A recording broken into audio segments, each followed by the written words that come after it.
Ooh, take a look at this sign. Please clean my room. It's hanging on this doorknob. Okay, this is called a doorknob. A doorknob. Okay, and this sign is hanging on the doorknob. Where do you think this is? It's in a hotel, right? When you go to a hotel, in your room, you'll have a little sign that you can hang on the doorknob. Now, this side says, please clean my room. That's great. What do you think it says on the other side? Do you know what it says on the other side?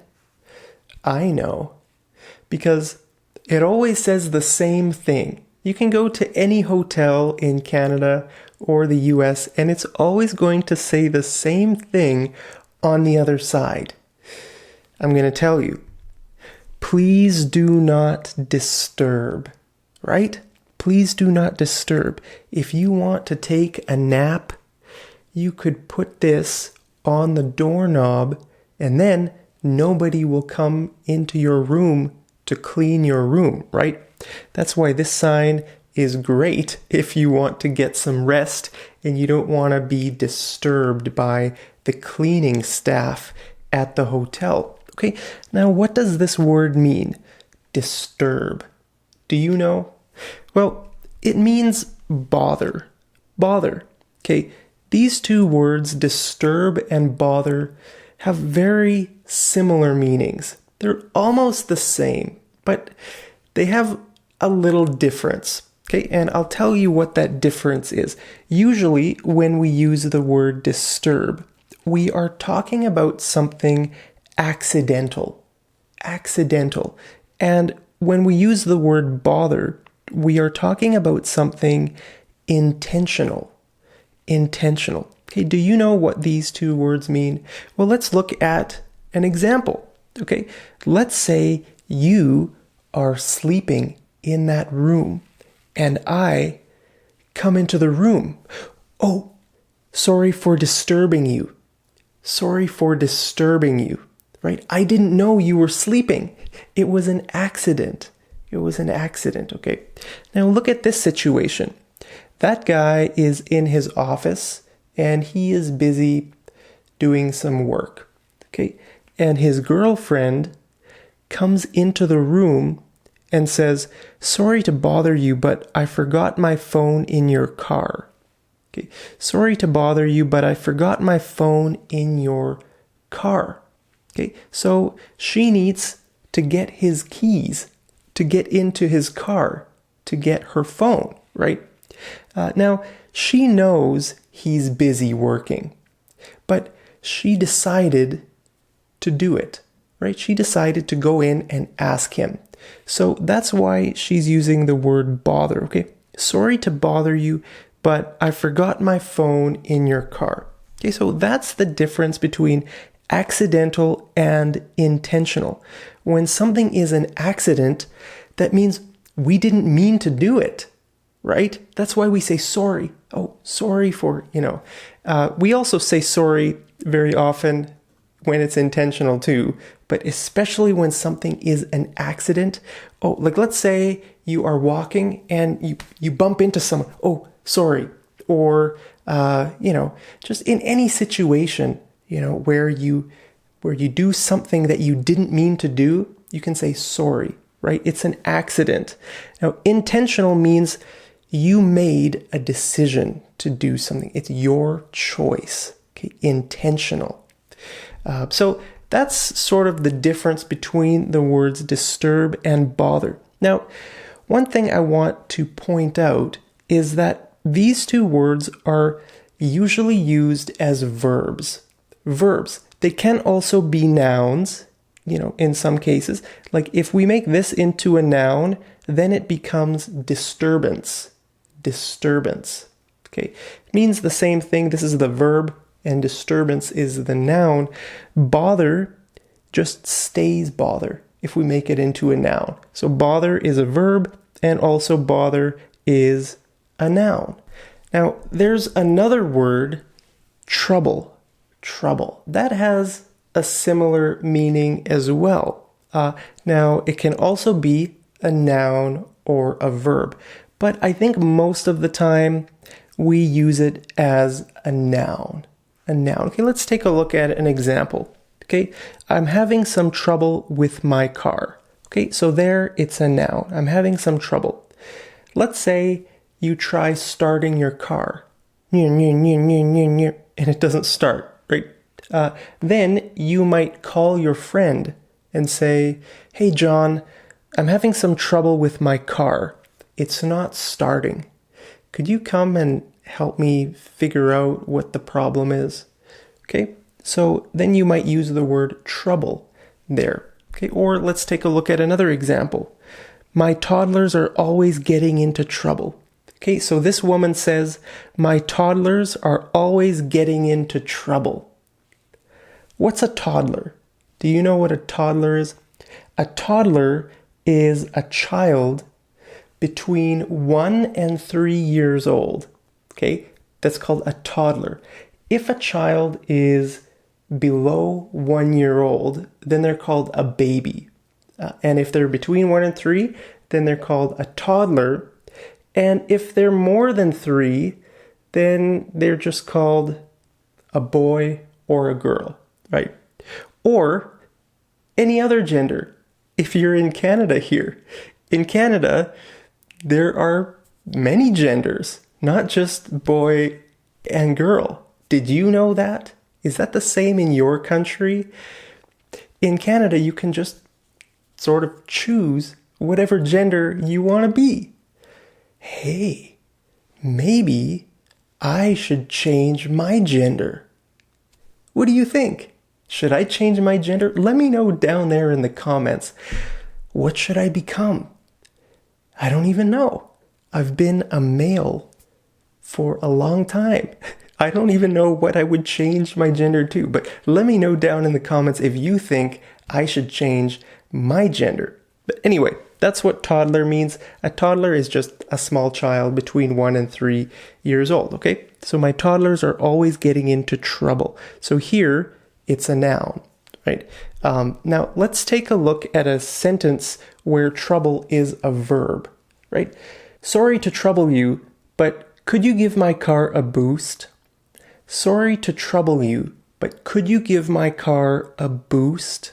Okay, that means your car's battery is dead and you need a boost. Okay, that's called getting a boost. So you will need some cables like these. Now, these cables are called jumper cables or booster cables. Now, it's very important that you have some cables like this in your car if you live in Canada in the winter. You might need to use this sentence when you come to Canada. Sorry to trouble you, but could you give my car a boost? Because batteries don't like cold weather. They don't like cold weather. Sometimes in the winter, your car might not start. The battery might be dead. Why?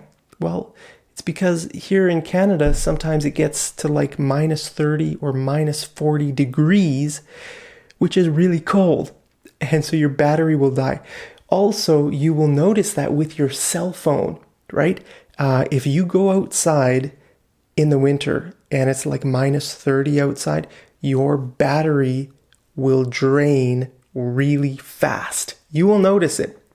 It might be like 80% when you leave your house, and within a few minutes, it'll be down to like 10%. So your cell phone battery will way down really, really fast. So you might not think about that when you come here, but you will notice that when you come to Canada, your cell phone battery will die really fast. Your car battery will also have a lot of problems. So you need to be prepared for that in the winter. Okay. Now we have another word that's very similar to trouble, and that is inconvenience. Okay. Sorry to inconvenience you, but could you give my car a boost? Sorry to inconvenience you. Could you give my car a boost? They both mean the same thing. Trouble, inconvenience. Inconvenience means that you're making someone go out of their way. Someone is going out of their way to help you with something. Okay, they're busy, they might be doing something, and they have to trouble themselves. They have to inconvenience themselves to help you. Okay, so these words all have very similar meanings. Now, there's another word, annoy. Have you heard this word before? It means almost the same as bother, but it means repeated bothering. Not just once, sort of an ongoing, a continuous thing. Okay, repeated bothering. For example, let's say this is you, and I say, hey, want to play a game? And you say, no. Hey, want to go play soccer? No. Hey, want to watch a movie? No. Stop annoying me. Stop annoying me. Okay? So I'm bothering you repeatedly, right? I'm annoying you. Annoying. Now, you could also say, stop bothering me. Stop bothering me. Okay, that would have the same meaning. These words in English, sometimes their meanings overlap. All these words, trouble, bother, inconvenience, disturb, their meanings are all very similar and they overlap, right? Like disturb and bother, very similar. But on a hotel sign, on the doorknob sign, it will never say bother. It will always say disturb. Do not disturb. It will never say do not bother. Okay, so sometimes in some contexts, one word is preferred, and then in another context, we might usually use a different word. Okay, so that's why English can be so hard to learn, because we have so many words with similar meanings. And like I said, their meanings overlap, but then there's a situation where, it's different, and it can be very confusing. It can be very, very confusing. Actually, it can be annoying. It can be annoying. Learning English. Are you annoyed? Do you think learning English is annoying with all these different synonyms? Okay, if you look up a word in a thesaurus is like a dictionary that just gives you synonyms, which are similar words, and antonyms, which are opposites. Okay, you look up any word in a dictionary or in a thesaurus, and you will find so many words. English has so many words. I think English has more words than most other languages in the world. And that makes it hard to learn, right? Because they all have similar meanings. So it can be very annoying. But I think the best way to learn words like this is to try to use them. Just try to make some sentences with them, okay? So I want you to make sentences with these words: disturb, bother, trouble, inconvenience, annoy. Okay, try to make a few sentences with these words. Post your sentences right down there in the comments, and I'll try to tell you if you're right or wrong. I'm getting a lot of comments these days on my YouTube channel. I love getting comments, but the only problem is that it takes a lot of time to read all the comments and respond to all the comments. So I'm having some trouble with that, but I'm trying. So thank you so much for your comments, and I'll try to help you. I'll try to tell you if you're right or wrong in your use of these words, okay? So post your sentences down there in the comments, and I'll see you over in the next episode of Mad English TV. Take care.